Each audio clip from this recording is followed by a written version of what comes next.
The fluorescent lights of the downtown bus terminal flickered like dying stars as Marcus Reed checked his phone for the 14th time in 6 minutes. 10:47 a.m. His interview at Vanguard Industries, the interview that could change everything, was scheduled for 11:15. He'd calculated every minute. The number 42 bus would arrive at 10:52, depositing him at the financial district stop at 11:08, giving him exactly 7 minutes to reach the 53rd floor of the Apex Tower. 7 minutes to transform his life. His daughter Sophia's medical bills sat folded in his jacket pocket, the paper worn soft from constant handling. $47,000. The number had burned itself into his brain like a brand. Stage 3 leukemia didn't care that he was a single father working double shifts as a custodian at Memorial Hospital. It didn't care that his wife had left them 2 years ago, unable to handle the diagnosis, the debt, the slow destruction of their dreams. Marcus's hands trembled as he straightened his thrift store tie, the only one he owned. Navy blue with a small coffee stain he'd tried to bleach out. The position was for head of facilities management, a role that paid 3 times his current salary. It wasn't glamorous, but it was survival. It was Sophia's next round of treatment. It was hope packaged in a job description. The bus wheezed to a stop, its brakes screaming. Marcus stood, joining the tide of humanity pushing toward the doors. That's when he heard it, a sound that didn't belong to the usual symphony of urban chaos, a sharp, desperate choking sound. Marcus's head snapped right, 20 feet away near. The pretzel cart, a little girl, maybe 7 or 8, stood frozen, her hands clawing at her throat. Her face was transitioning from pink to a terrifying shade of red-purple. Behind her, a woman in an expensive charcoal suit screamed into her phone, her voice shrill with panic. "Someone help! My daughter is choking!" The crowd did what crowds always do. They stopped. They stared. They pulled out phones. But no one moved. Marcus's bus doors were closing. 52, right on schedule. His feet were already on the steps. The interview, Sophia's treatment. Everything he'd worked toward for 6 months, the applications, the rejection letters, the single callback that felt like a miracle. It was all riding on the next 28 minutes. The little girl's eyes were rolling back. Marcus's own daughter flashed before him. Sophia, small and bald from chemotherapy, her smile still somehow radiant even as the treatments ravaged her body. The bus doors sealed shut with a pneumatic hiss. Marcus slammed his palm against the glass. "Wait! Let me out!" The driver, buried in his own world of route schedules and union regulations, didn't hear him. The bus lurched forward, pulling away from the terminal. Marcus didn't think. He didn't calculate. He simply acted. He ran to the emergency exit, yanked the red handle, and threw himself onto the street as the bus rolled away, alarm bells screaming behind him. He hit the pavement hard, his phone skittering, across the concrete and shattering against a fire hydrant. By the time he reached the little girl, she'd collapsed to her knees. "Everyone back!" Marcus shouted, dropping behind her. His hands moved with a precision that came from somewhere deep and automatic, muscle memory from another life, another version of himself he'd buried years ago. He locked his arms around her small ribcage, one fist above her navel, and pulled upward in sharp, calculated thrusts. Once. Nothing. Twice. Her body convulsed. 3 times. A chunk of pretzel shot from her mouth and clattered across the concrete. The girl gasped. A wet, desperate sound. And then coughed, precious air flooding back into her lungs. Color returned to her face like spring after winter. Marcus held her as she sobbed, her tiny body shaking. The woman in the charcoal suit, her mother, collapsed beside them, tears streaming down her perfectly made-up face. Oh God, thank you," she gasped, pulling her daughter into a fierce embrace. "Thank you so much. You saved her. You saved Emma." Marcus nodded, his own hands shaking with adrenaline. "She's okay. She's going to be okay." He stood on wobbling legs and looked around for his shattered phone. The scattered pieces of his lifeline lay in a puddle, the screen a spiderweb of cracks. No way to call, no way to explain, no way to salvage what he'd just destroyed. 58 a.m. His interview was in 17 minutes, on the other side of the city. Marcus felt the weight of failure settle over him like a burial shroud. He'd made his choice. He'd saved a life. And in doing so, he'd likely condemned his own daughter's future. The woman in the suit was talking to him, but her words seemed to come from underwater. Something about paramedics, about getting checked out, about her gratitude. Marcus barely heard her. He was calculating again, different math now. How to explain to Sophia that Daddy had missed the interview. How to ask Dr. Patel for another extension on the treatment plan. How many more months of night shifts he'd need before another opportunity like this came along. If it ever came along again. "I'm sorry," he said, interrupting whatever the woman was saying. "I have to go. I'm glad your daughter's safe." He started walking, not toward the financial district, what was the point, but nowhere in particular. Just away. "Wait," the woman called after him. "At least tell me your name." Marcus kept walking. "Marcus Reed," he called over his shoulder, not bothering to turn around. It doesn't matter. But he was wrong. His name mattered more than he could possibly imagine. Across town, in the pristine boardroom on the 72nd floor of Vanguard Industries' Apex Tower, Eleanor Vanguard checked her watch with growing irritation. 11:23 a.m. The candidate was late. Eleanor didn't tolerate lateness. She didn't tolerate excuses. She'd built a pharmaceutical empire from the ground up over 23 years, transforming a failing biotech startup into a $47 billion juggernaut. She'd done it by being smarter, more ruthless, and infinitely more disciplined than everyone around her, and by knowing exactly when to make people disappear. "This is a waste of my time," she said, her voice carrying the kind of cold authority that made junior executives flinch. "Why am I interviewing someone for facilities management? Don't we have people for that?" Across the table, Richard Morse, her CFO and secret partner in affairs both corporate and extracurricular, smiled his shark smile. "Because Marcus Reed isn't just anyone, Eleanor. His resume is interesting." Eleanor raised one perfectly sculpted eyebrow. "Interesting how?" Richard slid a folder across the polished mahogany. "Former Navy, specifically, special operations, classified roles, classified locations. Then he disappeared from military records 8 years ago. No honorable discharge listed. No dishonorable discharge either. Just gone." Eleanor opened the folder, scanning the heavily redacted documents. "And now he's a janitor at Memorial Hospital?" "A janitor who speaks 4 languages, holds a master's degree in mechanical engineering from MIT, and has a security clearance that technically still exists in the system, even though it should have expired years ago." That got Eleanor's attention. She looked up sharply. "Why is he cleaning floors?" Daughter, Sophia Reed, age 9. Acute lymphoblastic leukemia, stage 3. Medical bills that would sink most families. No wife. She left. He took the first job he could get with hospital benefits and proximity to his daughter's treatment center. Eleanor studied the photo paperclipped to the file. Marcus Reed looked unremarkable. Brown eyes, close-cropped hair, the kind of face that disappeared in crowds.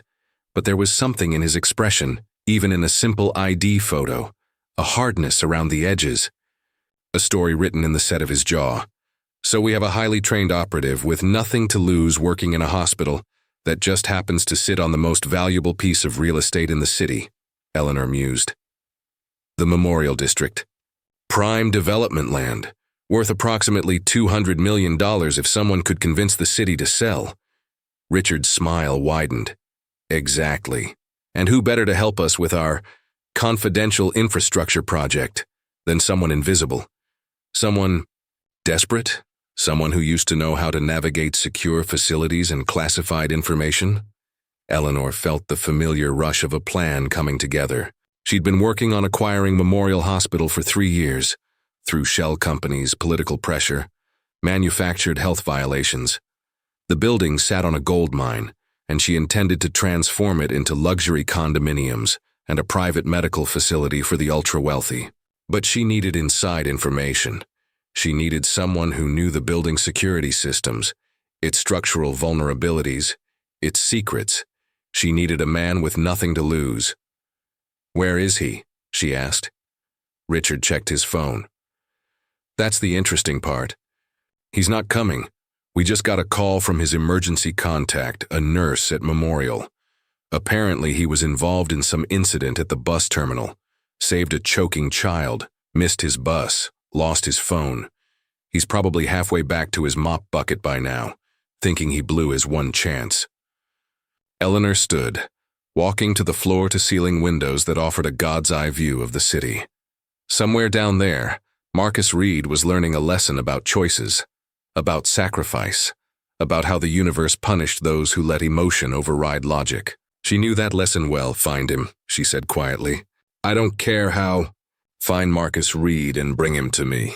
Not for the facilities position. That was always a cover anyway. I want him for something else. What? Richard asked. Eleanor turned, and her reflection in the glass looked like a predator scenting blood. I want him to help us destroy the hospital he loves. And in return, we'll save his daughter's life. We'll own him completely. A man who would throw away a life-changing interview to save a stranger's child? She smiled without warmth. That's not weakness. That's leverage. But neither Eleanor nor Richard noticed the figure who'd been listening at the boardroom door. Miranda Chen, Eleanor's executive assistant for 6 years, pressed herself against the hallway wall, her heart hammering. She'd brought water for the interview that never happened, arriving just in time to hear the entire conversation. Miranda knew something. Eleanor and Richard didn't. She knew Marcus. Reed wasn't just a janitor with a classified past. She knew him because they'd served together. Different units, same war, same moral code that got them both burned by people who valued results over rules. And she knew that if Eleanor Vanguard thought she could own Marcus Reed, she'd fundamentally misunderstood what kind of man he was. Miranda pulled out her personal phone, the one not monitored by corporate IT, and typed a text to a number she hadn't. Used in 4 years, they're coming for you. The interview was a trap. Trust no one. She hit send, then deleted the message from her outbox and destroyed the SIM card, flushing it down the bathroom toilet. Then she walked calmly back to her desk, placed the water bottles in the break room refrigerator, and returned to typing Eleanor Vanguard's correspondence as if the world hadn't just tilted on its axis. Marcus pushed through the doors of Memorial Hospital at 1:47 p.m., his tie long since abandoned in a trash can, his interview suit jacket slung over one shoulder.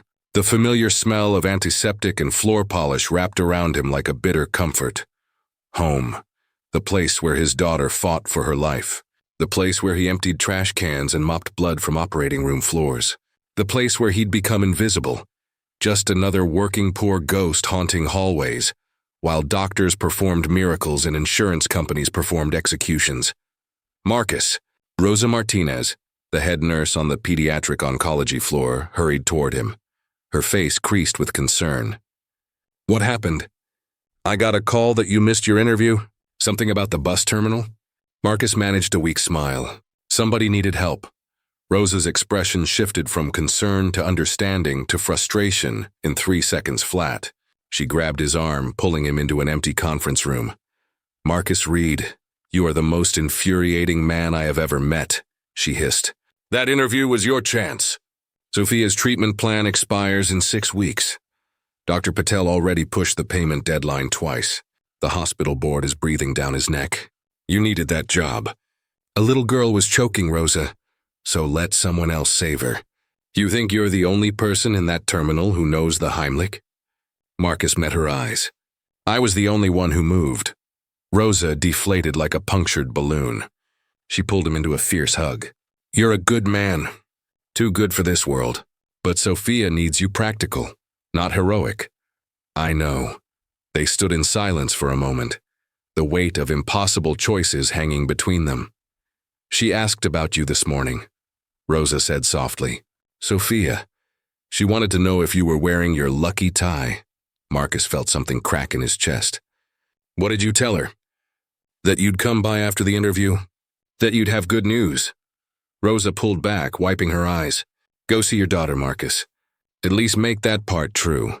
Sophia's room was 412, the corner unit with a window view of the city park. Marcus had called in favors, worked extra shifts, and charmed the nursing staff to get her that room.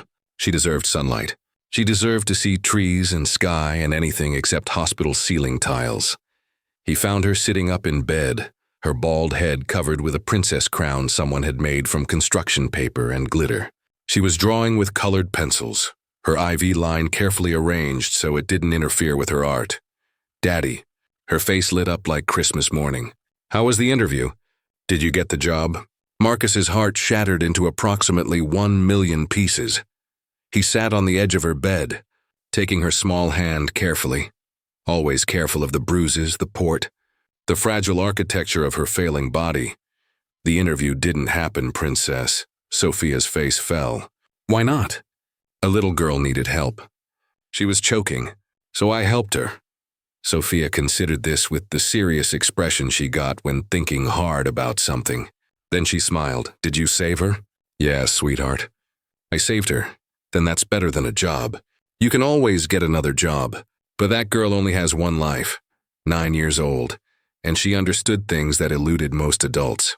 "When did you get so wise?" Marcus asked, his voice thick. "I have a lot of time to think," Sophia said matter-of-factly. She returned to her drawing, a picture of a man with a cape saving someone. Not subtle, but perfect anyway. They talked for 20 minutes about nothing and everything. Her favorite nurse. The food, terrible. The new medications, worse. Her dreams of going to the real ocean someday. Sophia had never seen the ocean. It was on Marcus's list of promises he intended to keep. When visiting hours ended, Marcus kissed her forehead and promised to return tomorrow. "I love you to the moon," she said, their ritual. "And back," he answered. Walking out, Marcus passed Dr. Patel in the hallway. The oncologist stopped him with a gentle hand on his shoulder. "Marcus, we need to talk about Sophia's next treatment cycle." "I know, Doc. I'm working on the payment." Dr. Patel's face was grave. "The board gave me until the end of the month. After that, they're transferring her to county hospital." "I fought them, Marcus.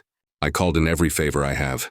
But this is a private hospital and the administration—" "I understand." Marcus's voice was hollow. "Thank you for trying, county hospital, where they'd give Sophia adequate care but not the specialized treatments she needed. Where she'd become a number instead of a patient. Where her survival rate dropped by 30%. Marcus had researched the statistics. He knew them all. He left through the service entrance, not wanting anyone to see his face.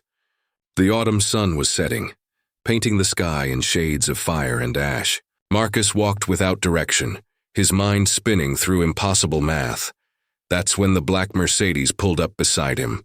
The rear window lowered with mechanical precision, revealing a woman in her mid-40s with silver-streaked hair pulled into a severe bun, and eyes like polished steel.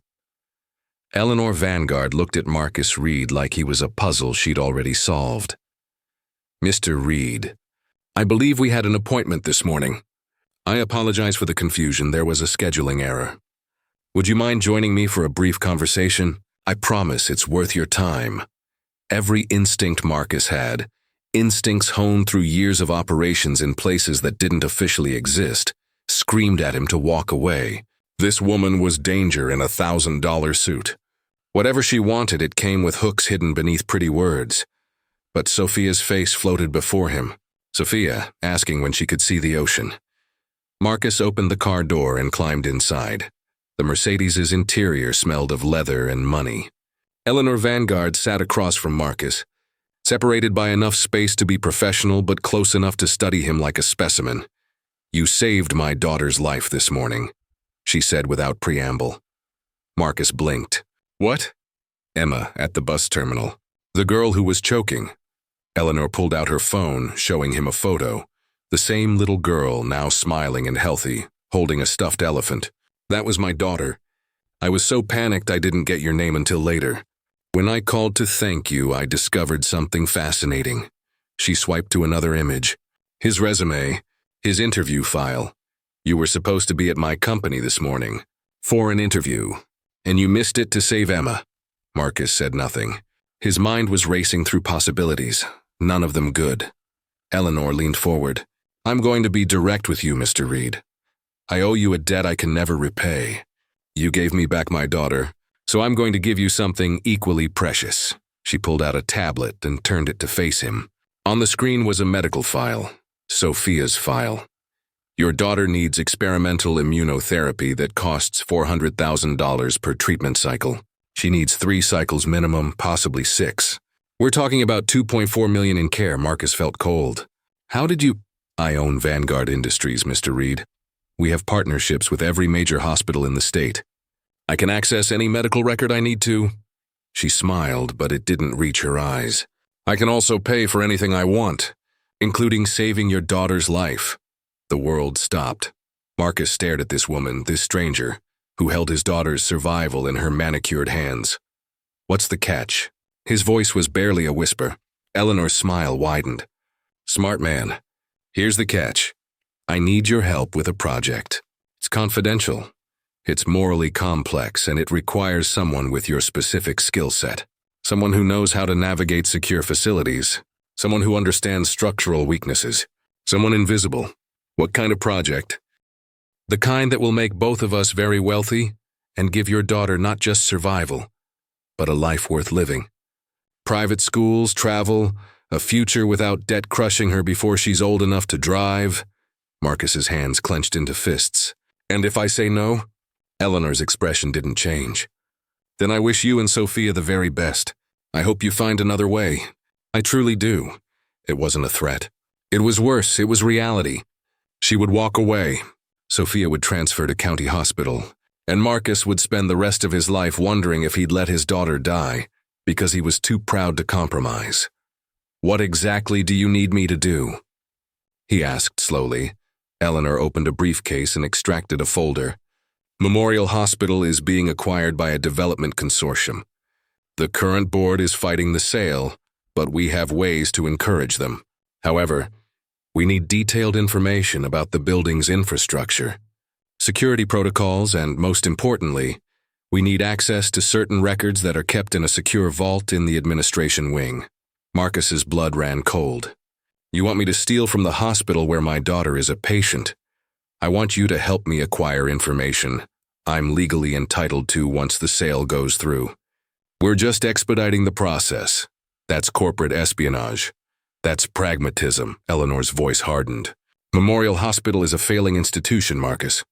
The building is falling apart. They can barely afford to keep the lights on, let alone provide cutting-edge care. I'm going to turn it into something better, a world-class medical facility for those who can afford excellence. And the patients who can't afford excellence will have the county hospital, which is where your daughter is headed anyway unless you accept my help. The trap closed around Marcus like a vice. He saw it clearly now. The interview had never been about facilities management. It was bait. She'd researched him, found his pressure points, and engineered this entire situation. But Sophia's face floated before him again, bald and beautiful and asking about the ocean. I need details, Marcus heard himself say. What exactly are these records you need? Eleanor pulled out another document. The hospital board keeps documentation of patient deaths in secure storage. Over the past 5 years, there have been 17 deaths that families claim were the result of negligence. If those records become public before the sale, it kills the deal. I need them removed and destroyed. Marcus felt sick. You want me to help cover up malpractice? I want you to save your daughter's life. What those families claim and what actually happened are two different things. Every hospital has complications. Every hospital loses patients. But in the hands of the right lawyers, those records become weapons that destroy legitimate business deals. She was good. Marcus had to give her that. She'd packaged corruption in the language of necessity. I need time to think, he said. You have 24 hours. After that, I find someone else and this offer expires. Eleanor handed him a business card, black with a single phone number embossed in silver. Call me tomorrow at this time. With your answer, the Mercedes stopped. They were back at Memorial Hospital. As Marcus opened the door to leave, Eleanor spoke once more. Your daughter drew a picture today. A man with a cape saving someone. She showed it to one of my people who I sent to confirm her medical situation. Eleanor's expression softened, almost imperceptibly. She thinks you're a hero, Marcus. Don't you want to prove her right? Marcus climbed out without answering. The Mercedes glided away, leaving him standing in the parking lot as darkness settled over the city. He looked up at the hospital's 4th floor. where Sophia's window glowed with warm light. A hero or a criminal. Sometimes, Marcus thought bitterly. The line between the two was drawn by whoever held the checkbook. He pulled out Eleanor's business card, staring at the silver number catching streetlight. Then he did something he hadn't done in 8 years. He called someone from his old life. The phone rang 6 times before connecting. No voice answered, just an open line and the sound of breathing. "It's Reed," Marcus said quietly. "I need a favor." Silence stretched for 5 seconds. Then a voice like gravel and smoke answered. "You've got some balls calling this number. Last time we talked, you told me you were out, done, buried. I am out, Garrett." But something came up. Garrett Cross had been Marcus's commanding officer in another life, back when Marcus Reed wore a uniform instead of a janitor's badge. They'd run operations in places that didn't appear on maps, executing objectives that didn't officially exist.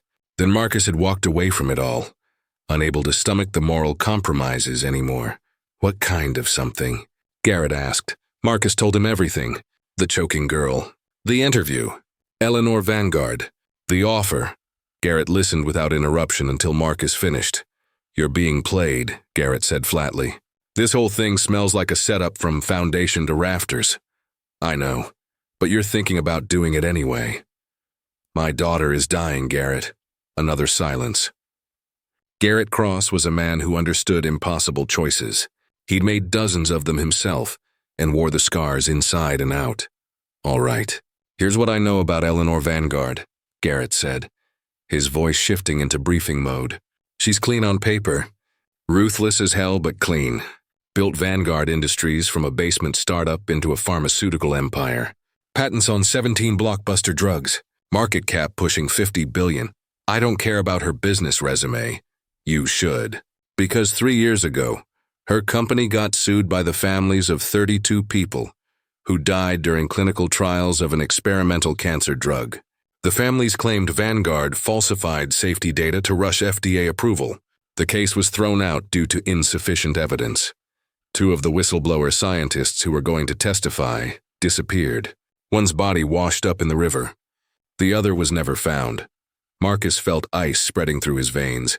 "You're saying she kills people who get in her way. I'm saying the woman has a pattern.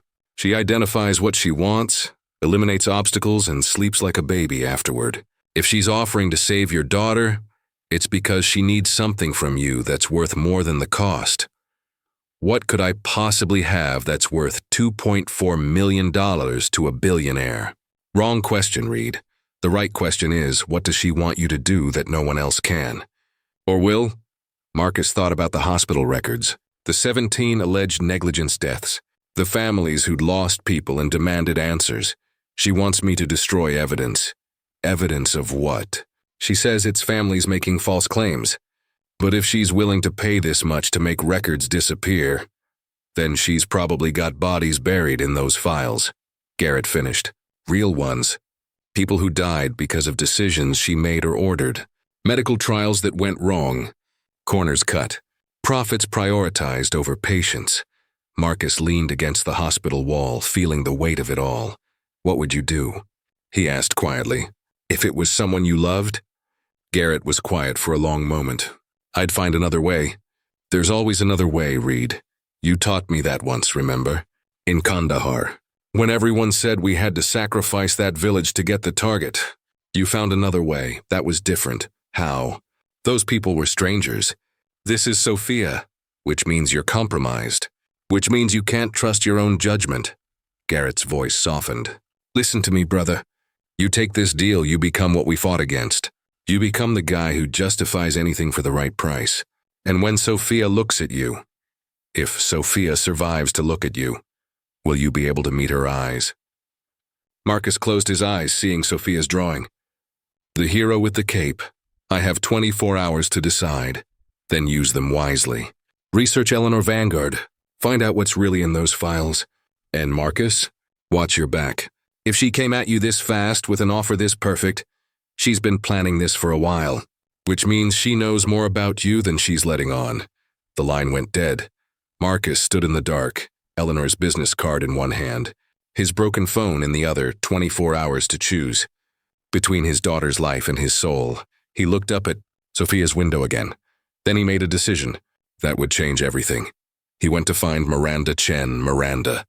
Chen worked late most nights, a habit that had served her well in building the perfect cover as Eleanor Vanguard's trusted assistant.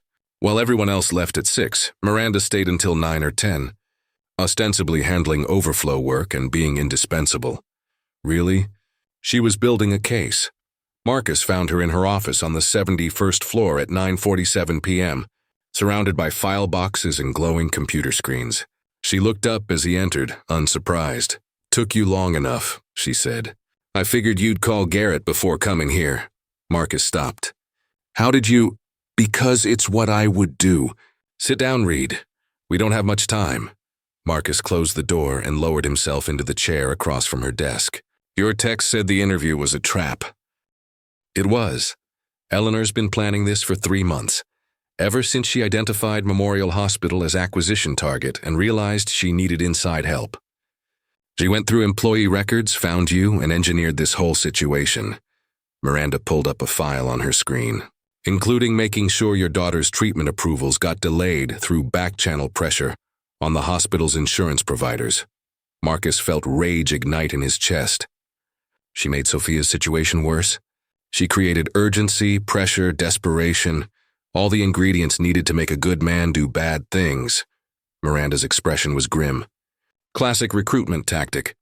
"We did the same thing recruiting assets in Damascus. You remember." Marcus did remember. "Different uniforms, same ugly methodology. What's your play here, Miranda? Why help me?" "Because I've been investigating Eleanor Vanguard for 18 months, building a case that will bring down her entire operation. But I need proof, ironclad, irrefutable proof. And she's offering you access to the one place I can't penetrate, Memorial Hospital's administrative vault." Marcus understood immediately. "You want me to take her deal. But instead of destroying the records, you want me to copy them. Those files contain evidence of clinical trial fraud, patient deaths that were covered up, and financial records showing how Vanguard Industries has been systematically buying off hospital administrators and FDA inspectors for a decade. With those records, I can bring federal charges that will put Eleanor in prison for the rest of her life. And Sophia." Miranda's expression softened. "I have a contact at the NIH. He can get Sophia into an experimental trial that's showing an 87% remission rate. It's not Vanguard's program, but it's almost as good. And it's free." Hope flickered in Marcus's chest. "Why should I trust you?"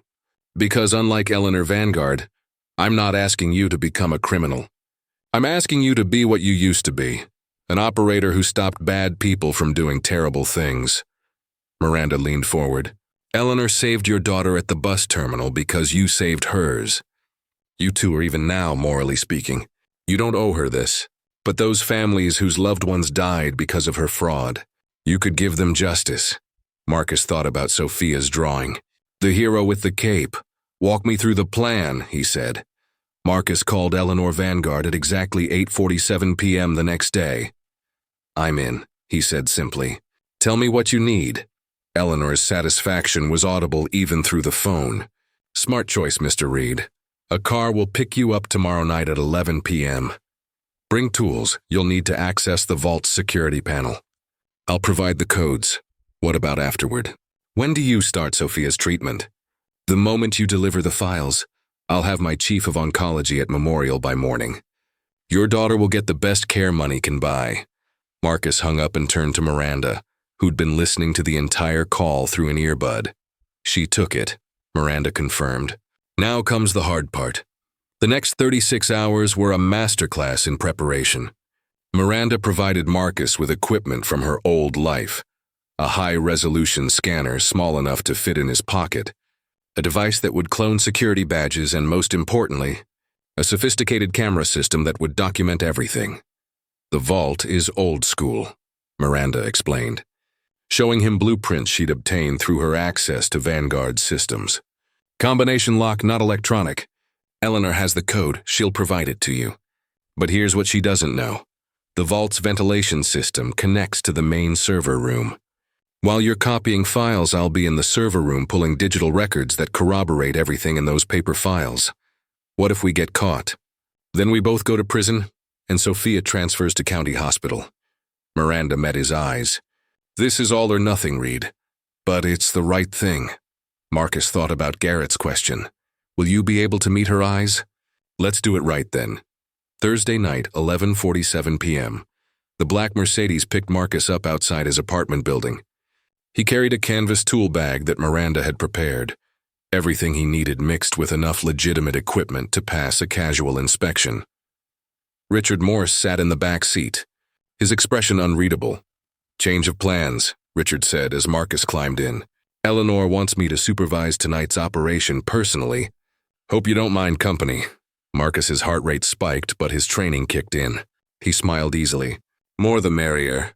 Though I thought this was supposed to be confidential. It is. Which is why Eleanor trusts me. Richard's smile was shark-like. Don't worry, Mr. Reed. Complete this task and your daughter will be in treatment by Monday morning. We always keep our promises. The drive to Memorial Hospital took 20 minutes. The building loomed against the night sky. Most windows dark except for the emergency department and ICU. Marcus's badge got them through security. The overnight guards knew him. Barely looked up from their phones. They took the elevator to the 3rd floor, where administration offices sat empty and dark. Richard handed Marcus a piece of paper with 6 numbers written on it. The vault combination. You have 30 minutes to retrieve the files and bring them to the loading dock. I'll be waiting there with the car. You're not coming with me? The vault security camera needs to see you alone, or it triggers an additional alarm system. Eleanor was very specific. Richard checked his watch. Clock's ticking, Mr. Reed. Marcus walked down the hallway, feeling Richard's eyes on his back. Around the corner, he paused, pulling out his phone. Not his.